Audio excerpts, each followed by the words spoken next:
selamat pagi. Pagi-pagi semangat luar biasa. Wah, semangat sekali ya. Banget. Iya. Kita harus semangat nih. Ada pepatah mengatakan tak kenal maka tak sayang. Jika sudah sayang maka kita ditinggal. Aduh, cakep. Jangan sampai seperti jangan itu ya. sampai ya pemirsa. BTW, perkenalkan nama saya Putu Tasminta Eka Safitri atau akrab disapa Kakak. Saya sendiri Iwan Suwirto atau bisa dipanggil Suwirto. Nah, kali ini di acara kita yang berjudul Bincang Santai Atasi Stres Di masa pandemi. Dalam topik atau tema talk show kita yaitu atasi stres belajar daring di masa pandemi COVID-19. BTW, udah 2 tahun ya kita mengalami atau menerima musibah pandemi ini. Gimana sih menurut kamu tentang pandemi? Ya, sejak kemunculannya pandemi kita sulit untuk bertemu dengan orang-orang yang ada di sekitar kita karena kita dibatasi dengan pandemi seperti ini. Kita harus menjaga jarak, menetapkan prokes, dan yang paling penting adalah pembelajaran jarak jauh. Iya, betul sekali sebenarnya itu.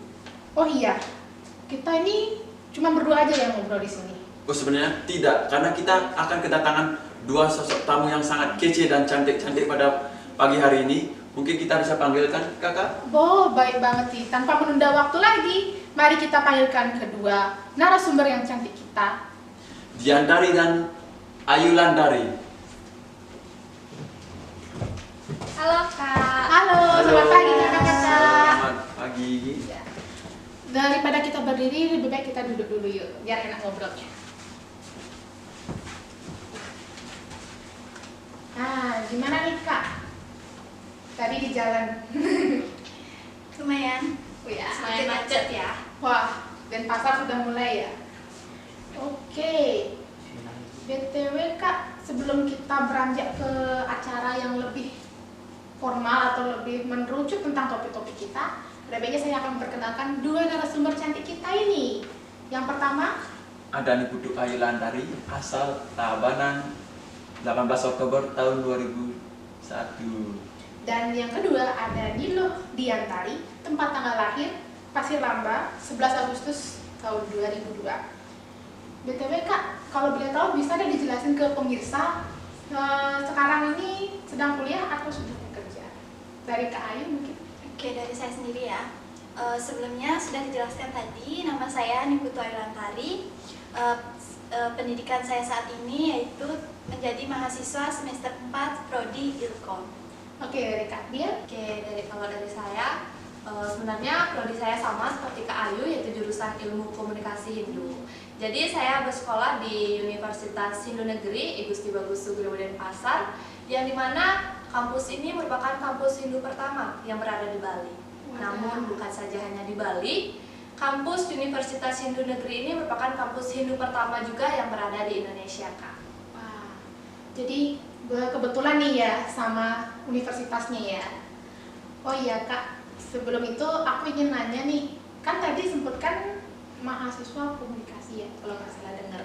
Boleh deh Kak Diantari jelasin secara singkat aja deh, sekelebat tentang apa sih komunikasi itu? Jadi komunikasi ini merupakan proses suatu penyampaian pesan dari komunikator ke komunikan. Dimana dengan adanya komunikasi ini bisa memudahkan kita untuk berinteraksi dengan satu orang dan orang lainnya. Seperti itu Kak. Wah, begitulah pemaparan komunikasi ya untuk pemirsa yang masih awam dengan apa itu komunikasi. Seperti yang dijelaskan Kak Diantari tadi, bisa menambah ataupun memberikan suatu pembelajaran baru tentang apa itu komunikasi. Oke. Untuk Kak Ayu Landari nih, kesibukan apa sih yang dilakukan kesehariannya biasanya? Kalau aku ya, kesibukan aku akhir-akhir ini karena aku juga masih perkuliahannya masih daring, jadi tugas juga lumayan cukup banyak. Masing-masing dosen ya kadang ngasih tugas satu-satu gitu. Ya jadi sibuk ngerjain tugas. Ditambah lagi sekarang mau ujian akhir semester kan. Jadi ya itu dah persiapan mau ujian akhir semester, sama sekarang juga kita kan agama Hindu udah mau hari raya Galungan, sibuk juga gitu. Mungkin itu kesibukan aku. Mungkin untuk Kak Dian bagaimana? Kalau untuk aku sendiri sih kurang lebih sama ya kayak Kak Ayu. Sibukannya juga mengenai untuk mengerjakan tugas. Apalagi sekarang udah mulai UAS ya, seperti yang katakan Kak Ayu tadi. Jadi dosen itu tidak hanya memberikan teori aja untuk saat ini, tapi kita sudah disuruh mempraktekkan atau mengaplikasikan langsung mengenai teori yang sudah beliau berikan. Iya. Ya, betul sekali pemirsa. Seperti yang dikatakan kakak ini, kita tuh harus lebih produktif meskipun pembelajaran itu masih daring. Ya, dan lanjut deh untuk pertanyaan selanjutnya. Kalian kan udah daring nih. Bisa diceritain nggak pengalaman selama 2 tahun mengikuti perkuliahan daring? Bisa dimulai dari Kak Diantari dulu. Oke, kalau dari saya pribadi ya, sangat banyak sekali tentunya pengalaman-pengalaman yang sudah saya lewati. Apalagi saya dari awal kuliah hingga semester 4 ini sudah melakukan pembelajaran secara daring. Mulai dari tugas kuliah, mulai dari jaringan, mulai dari uang kuota, dan tentunya masih banyak lagi. Sempat nih ya suatu hari, ada tuh dosen yang emang suka pindah-pindahin jam kuliah. Yang awalnya saya kuliah pagi, dipindahin ke kuliah malam. Jadi karena saya udah terbiasa kuliah pagi, dan siangnya itu pada saat itu saya tidur siang gitu. Pas saya udah bangun ternyata sudah kelewatan untuk mengikuti perkuliahan selama 30 menit. Karena masih tidur ya kan? Iya, benar sekali Kak. Khusus buat dosen yang suka mindah-mindahin jam mata kuliah. Tolonglah. Gak usah Tolonglah curhat. Kolom curhat ya, silakan di Iya. kolom komentar. Tolonglah bisa dimengertiin mahasiswanya seperti itu. Oke, betul sekali. Kalau Kak Ayu Lantari nih, gimana? Kalau dari saya sendiri, pengalaman saya kuliah daring ya mungkin agak sedikit sama Kak Dian, karena kita udah 2 tahun juga ya, mulai dari awal kuliah kita udah melaksanakan perkuliahan daring. Kendala-kendalanya juga hampir sama juga, kita kendala di jaringan. Pernah juga saya ada satu pengalaman gitu. Nah, dosennya ini tuh cukup ketat banget gitu, ngasih kita deadline tugas gitu. Waktu itu saya ada UTS, jadi dosennya menengatkan waktu hanya 2 jam saja mengerjakan UTS-nya gitu. Nah, pada saat itu saya sedang ada di desa gitu, jadi untuk pengerjaannya memang saya sudah selesai sebelum tengah waktu yang diberikan, tetapi dalam pengirimannya itu yang bermasalah. Jadi selama pengirimannya muter-muter aja, nggak mau dia langsung centang gitu. Terkendala sinyal ya Kak? Iya, mungkin di sana, mungkin tidak hanya saya, mungkin mahasiswa lainnya juga merasakan hal yang sama gitu. Jadi selain daring itu mempermudah, namun juga ada Menyulitkan. Betul. Ada juga sisi sulitnya. Jadi Terutama yang di pedesaan khususnya. 50-50 ya, seri. Kemudian selanjutnya mungkin dapat saya simpulkan ya sedikit dari pembicaraan kita yang tadi sudah berlalu, bahwa perkuliahan daring itu selain memiliki dampak negatif dan dampak positif, juga dapat memberikan kita suatu ilmu baru, karena kita tuh harus bisa manajemen waktu dan menempatkan diri bagaimana untuk perkuliahan selanjutnya. Dan silakan rekan saya untuk Mungkin pertanyaan selanjutnya. Pertanyaannya bisa kakak aja ya langsung ya. Oh, Ya. baik. Oke, untuk pertanyaan selanjutnya, apa sih kemudahan atau keunggulan dari selain yang disebutkan tadi? Bisa ditambah-tambahin kayak mungkin ada sesuatu yang ingin disampaikan tentang keunggulan-keunggulannya, bisa dari Kak. Oke, mungkin dari saya dulu ya. Iya. Keunggulan atau kemudahan kita melakukan perkuliahan daring. Nah, seperti yang kita ketahui, kita kuliah daring kan kita menggunakan media tuh. Media melalui via Zoom ataupun via Google Meet. Nah, dalam itu kita bisa menggunakannya di mana saja gitu. Jadi tidak hanya di satu tempat, kita melainkan sedang di rumah, sedang bekerja, itu yang kemudahannya gitu. Dan satu lagi, di sana juga menghemat waktu dan menghemat juga biaya kita. Mungkin biaya kuota tidak terlalu mahal lah, lebih daripada perkuliahan luring, di mana uang bensin, uang makan, belum lagi kalau kita jauh untuk ke kampusnya seperti itu. Apalagi kalau nugas ya, belum ngeprint dan lain sebagainya. Ya. Mungkin akan saya next deh untuk pertanyaannya ke Kak Diantari. Boleh ditambahin sedikit? Oke, benar sekali ya yang dikatakan oleh Kak Ayu tadi. bisa saya tambahkan sedikit saja. Kalau menurut saya perkuliahan daring ini memang sangat meminimkan waktu kita. Jadi kita bisa melakukan perkuliahan secara fleksibel. Fleksibel ini maksudnya kita bisa melakukan perkuliahan di mana saja dan kapan saja, seperti itu. Waduh, berarti perkuliahan daring ini memiliki keunggulan yang tidak kalah menarik ya dibandingkan perkuliahan luring. Oke, untuk pertanyaan yang selanjutnya. Oke, pertanyaan selanjutnya untuk Kak Diantari. Ada nggak sih metode atau cara dalam perkuliahan daring ini? Oke. Kalau membicarakan metode atau cara tentunya banyak banget ya Kak. Apalagi di zaman teknologi saat ini gitu. Kalau biasanya, iya. Kalau dari kampus saya pribadi sih, dosennya itu memberikan banyak cara ya. Misalnya pengiriman tugas dari dosen itu biasanya beliau mengirimkan tugas lewat Google Classroom, lewat grup WhatsApp, grup Telegram, maupun grup Messenger seperti itu. Jadi sangat banyak sekali cara-cara yang dapat kita gunakan di zaman teknologi saat ini. Apalagi perkuliahan yang sedang kita lakukan saat ini yaitu yang berada dalam jaringan, yaitu daring. Gitu. Jadi biasanya dosen saya juga menggunakan aplikasi Zoom atau Google Meet untuk kita melakukan pembelajaran gitu, karena adanya pembatasan yang mewajibkan kita agar tidak bertemu secara langsung seperti itu. Dan untuk kuliah daring ini? Ya. Jadi begitu ya, berkat kuliah daring ini kita jadi lebih sadar dan melek intelek atau lebih dibilang media. Oke. Selanjutnya saya ingin bertanya nih kepada Kak Ayu Nantari, tantangan atau challenge yang dihadapi selama perkuliahan daring? Banyak sih. Ya. Kalau tantangan ya lumayan banyak ya untuk perkuliahan daring ini, seperti yang saya katakan sebelumnya, di mana tantangan yang pertama itu pasti udah di koneksi jaringan. Nah, soalnya orang-orang itu mahasiswa khususnya tidak semuanya berada di kota, apalagi belum aktif kuliah ya kan, masih berada di rumahnya masing-masing. Betul. Jadi ya kendalanya mungkin yang pertama itu adalah jaringan, dan yang kedua itu kurang fokusnya mahasiswa terhadap apa yang dipaparkan oleh dosen tersebut. Karena ya namanya mahasiswa, apalagi dosennya itu tidak terlalu tidak terlalu tegas terhadap mahasiswanya.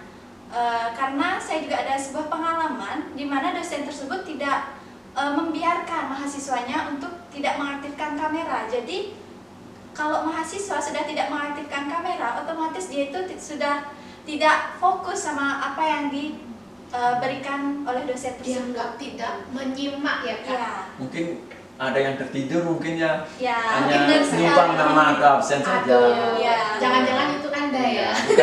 Bukan saya saja, tapi mungkin banyak dari kalangan Jangan mahasiswa lain. belak-belakan yang dong bisa. membuka rahasia para mahasiswa di sini. Itu fakta mungkin. Oh baiklah, mungkin akan dilanjutkan oleh pertanyaan selanjutnya Ya. saya.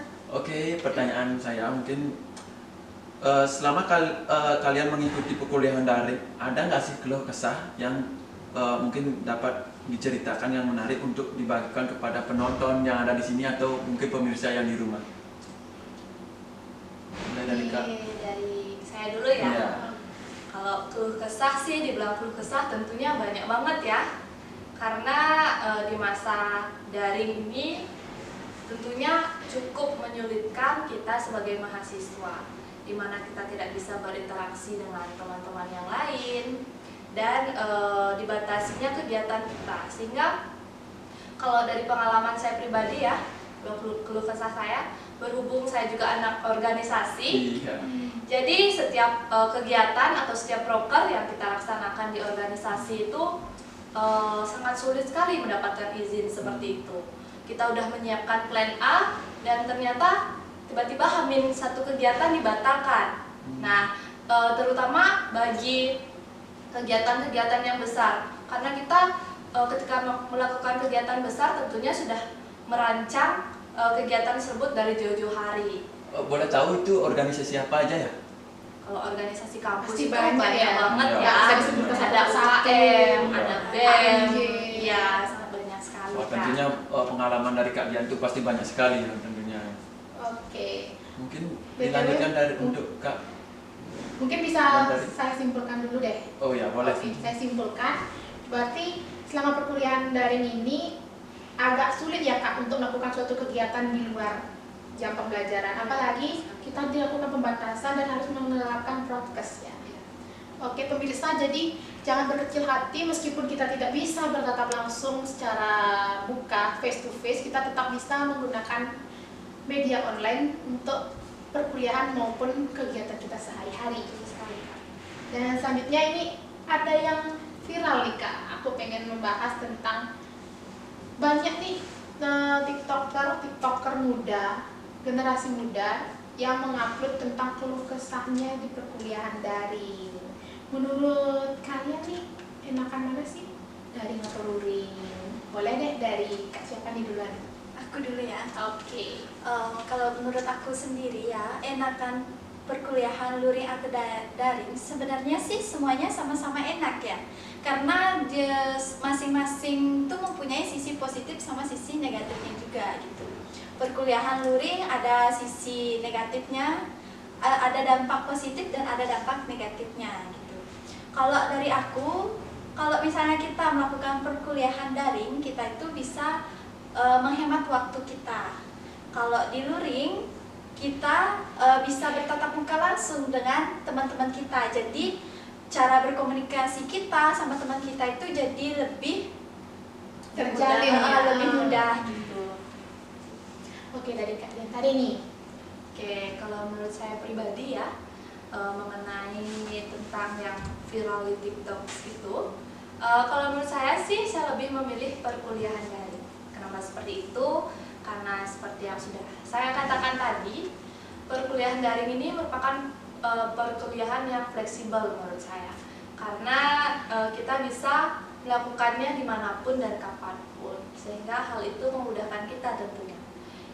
Dengan kuliah kita bisa sembari nyapu, mungkin bisa sembari masak, Anak berbakti. iya, Khususnya untuk anak seperti yang sudah perempuan. dilakukan teman-teman mungkin ya, pasti Iya. ada yang seperti itu. Apalagi ada yang tiduran lagi. Iya, betul sekali Kak. Oke Kak. Mungkin dari teman saya ada pertanyaan selanjutnya. Oke, untuk Kak Ayu nih, ada nggak sih tips atau trik dalam menghadapi perkuliahan daring ini? Oke, tips untuk mengatasi Ya, kejenuhan, kejenuhan dalam maksudnya. perkuliahan daring ini Iya. ya. Ya tentunya kita melakukan perkuliahan daring itu tidak selalunya kita itu fokus ya, pasti jenuh gitu. Apalagi dosennya yang ngajarin tuh nggak terlalu memaksakan kita buat kita tuh fokus, ataupun setidaknya kalau menyuruh kita on cam pasti kita menatap dia untuk mengajar gitu. Kurang interaktif ya Kak? Iya, jadi untuk saran saya yang pertama itu kita itu sebelum kuliah daring, nah kita tuh harus makan dulu, makan yang 4 sehat 5 sempurna agar kita itu tubuh kita fit dalam mengikuti perkuliahan daring tersebut. Oke, untuk Kak Dian nih, apa sih itu stres dan bagaimana sih cara mengatasi stres itu sendiri? Mungkin Kak Dian bisa gini? Oke, kalau menurut saya pribadi ya, stres ini merupakan hal yang wajar dialami setiap manusia. Karena stres ini terjadi ketika seseorang itu dihadapkan oleh lingkungan baru dan dia itu mulai menyesuaikan diri terhadap lingkungan tersebut. Nah, stres ini bisa saja terjadi karena lingkungan yang dihadapi itu tidak sesuai dengan ekspektasi orang ini seperti itu, sehingga timbullah rasa stres itu. Dan lama-kelamaan bisa menjadi jenuh karena hal-hal itu saja yang dilakukan oleh orang-orang tersebut seperti itu. Kalau dari saya pribadi sih cara mengatasi stres ini ya, saya memiliki 4 trik nih buat teman-teman di rumah. Apalagi khususnya dari pembelajaran daring ya, agar kita tidak mudah terkena stres dan agar kita tidak mudah jenuh. Yang pertama itu teman-teman jangan menjadi seorang deadlineer. Deadlineer ini maksudnya ketika dikasih tugas estimasi waktu 1 minggu, namun kalian mengerjakannya Hamin 1 hari ya, atau bahkan ada yang Hamin 1 jam. Mungkin seperti Hamin itu. setengah jam kan. Oh jadi Iya. kita tuh tidak boleh menunda-nunda pekerjaan ya kak? Iya, betul Harus sekali, diselesaikan Kak. sebisa mungkin dan secepat mungkin. Iya. Yang kedua, teman-teman mungkin bisa membuat kayak jadwal ya, atau skrip seperti itu. Kemudian teman-teman bisa tempel di kamar atau di dinding kamar agar kegiatan teman-teman sehari-hari itu dapat terstruktur dengan rapi dan dengan baik. Terarah gitu Iya, ya. betul sekali Kak. Yang ketiga mungkin teman-teman bisa melakukan refreshing agar terhindar dari stres ini. Karena banyak beban ya, dari luar beban tugas, beban orang tua, mungkin ada beban pacar juga. Waduh, beban Asal pacar jangan jadi ya. beban negara tentunya, saja ya. BTW nih, ngomong-ngomong tentang beban-beban ini, dari Kak Lantari sendiri, apa sih tips dan trik tambahan buat kita untuk mengatasi stres dan jenuh? Oke, betul banget. Seperti yang dikatakan Kak Dian tadi, kita itu jangan terlalu sering menunda-nunda tugas yang diberikan oleh dosen ya. Karena kita tuh nggak tahu dosen yang satunya dengan dosen yang satunya lagi akan memberikan kita tugas dan akhirnya numpuklah itu gitu. Jadi saran saya saja, kita itu harus on time dalam melaksanakan apapun itu, harus terjadwalkan. Nggak boleh nunda-nunda gitu. Harus. Soalnya yang saya tahu mahasiswa sekarang kalau nggak H-1 nggak lancar otaknya gitu kan ya. Jangan-jangan Ya. nih teman saya nih, rekan saya biasanya sering kayak Mungkin tidak ya. Ya. Ada saya sekarang kasih tugas langsung kerjakan. aduh. Oke. Dengar ya teman-teman pemirsa di rumah, sebisa mungkin jika sudah mau diberikan tugas ataupun deadline, tolong diselesaikan sesuai tenggat waktu atau kalau bisa secepat-cepatnya. Agar Iya. tidak kelabakan mungkin ya. Ya, betul, Betul. sekali. Nah, menurut kalian nih, banyak orang bilang kalau untuk menghilangkan stres itu dengan cara healing. Nah, menurut Kak Ayu sendiri, penting nggak sih itu healing? Healing. Lagi trennya sekarang ya. Iya. Menurut aku sih penting kalau kita lagi mumet buat tugas gitu. Sekali-sekali refreshing lah ke pantai. Kalau aku sendiri ya sukanya itu healingnya ke pantai gitu. Suka pantai. Kalau lagi tugas lagi banyak gitu, sukanya mantai, refresh otak gitu. Yang nggak mumet Kak ya. Ya. Wah, Mungkin tapi seru keluar banget negeri kalau ya. pantai ya. Ya. Mungkin kalau aku sendiri sih jujur ya, healing untuk aku sendiri selain mantai itu bisa diselingi dengan membaca. Kalau dari Kak Dian tadi sendiri healingnya gimana sih untuk? Oke, kalau dari aku sendiri ya, setiap orang kan mempunyai cara healing yang berbeda-beda tentunya. Kalau dari aku sendiri, aku kadang kalau healing tuh habis ngerjain sesuatu yang benar-benar berat menurut aku. Misalkan selesai UTS, selesai UAS, dan mengerjakan suatu project yang memang aku merasa kayak, oh aku udah lelah nih, gitu. Aku pengen healing gitu. Kadang-kadang aku tuh healing ya cuma keluar rumah sih nyari angin gitu, nyari suasana baru biar nggak mumet melihat rumah yang itu aja. But ini last but not last nih Kak. Apa sih pesan kalian buat para pemirsa yang sedang menonton kita ini serta motivasi untuk yang menjalani perkuliahan secara daring? Oke, mungkin mulai dari saya dulu ya. Oke. Motivasi untuk kalian yang sedang melakukan perkuliahan daring ya. Mungkin kalian tuh sudah merasa jenuh sekali ya melakukan perkuliahan daring ini. Pengen cepat luring biar cepet-cepet ketemu sama teman-temannya gitu. Jadi tetap aja semangat, apapun yang diberikan pada dosen tersebut kalian harus tetap menyimaknya. Jangan ditinggalin tidur gitu. Karena banyak banget pengalaman yang kayak gitu yang saya dengarkan ya. Jadi kalian harus tetap ikutin apapun arahan dari dosen, pengumpulan tugas harus tepat waktu, jangan menunda-nunda. Karena semakin kalian menunda akan semakin menumpuk pula tugas-tugas tersebut, seperti itu. Baik. Kalau dari Kak Dian tadi sendiri nih, Kalau dari aku sendiri ya, untuk teman-teman di rumah, dimohon jangan mengikut jejak kami, terutama jejak-jejak negatifnya ya. Ya. Seperti telat Tidur bangun, saat ketiduran kuliah. saat kuliah, tolong jangan Iya. Ya. diikuti gitu. Silahkan kalian kutip yang kegiatan kami yang positif, tinggalkan kegiatan kami yang memang negatif seperti Yang itu. buruk-buruknya dibuang saja. Ya, Nah. ambil yang baik-baiknya saja. Baik Kak, tadi kan sudah pesan dan kesannya. Nah sekarang motivasinya nih, kalau Kak Dian hari sendiri nih, apa motivasinya untuk pemirsa yang sedang menonton kita di rumah? Oke, kalau dari saya pribadi ya, untuk motivasi untuk rekan-rekan yang sedang menonton di rumah, tolong kalian tetap semangat walaupun kita dalam situasi saat ini yang dimana kita melakukan perkuliahan secara daring, yang tentunya membuat kita lelah, membuat kita mudah capek, bahkan mata sampai merah ya karena terlalu lama menatap laptop seperti Iya. itu. Tambah layar ya? Iya, apalagi kadang-kadang ada dosen yang tidak pengertian. Waduh. Beliau memberikan jam kuliah yang tidak sesuai dengan jadwal yang sudah ditentukan. Itu sangat parah sekali untuk Iya. mahasiswa sekali. Baik pemirsa, yang dapat saya simpulkan dari bincang-bincang kita pada pagi hari ini adalah kegiatan perkuliahan baik daring maupun luring tetap saja harus fokus ya Kak. Iya, Dan benar kita sekali. itu walaupun kuliahnya daring tetap harus fokus dan Menerima menangkap materi yang diberikan dosen, jangan tidur-tiduran, ya, Iya. itu sekali kesehatan. Kak. Jangan sampai ya. Betul, apalagi di masa pandemi ini jangan lupakan juga prokes, menjaga Iya. pola tidur, pola makan, dan lain sebagainya. Banyak Iya, hal yang betul. bisa disampaikan. Oleh terima kasih saya ucapkan juga kepada kakak-kakak di sini. Baik, sudah di penghujung acara nih, udah habis pertanyaannya. Jadi kita akan tutup dulu deh. Terima kasih untuk kakak-kakak yang sudah meluangkan waktunya jauh-jauh datang ke sini untuk membahas talk show kita pada pagi hari ini. Dan bagi yang menonton acara ini hingga akhir, mari kita doakan agar semua pandemi ini berlalu dan berjalan normal lagi. Saya Sasmita. Dan saya Iwan Suite, saya akan tutup talk show hari ini dengan pantun sekian tanpa kekasih. Kita tutup dengan terima kasih.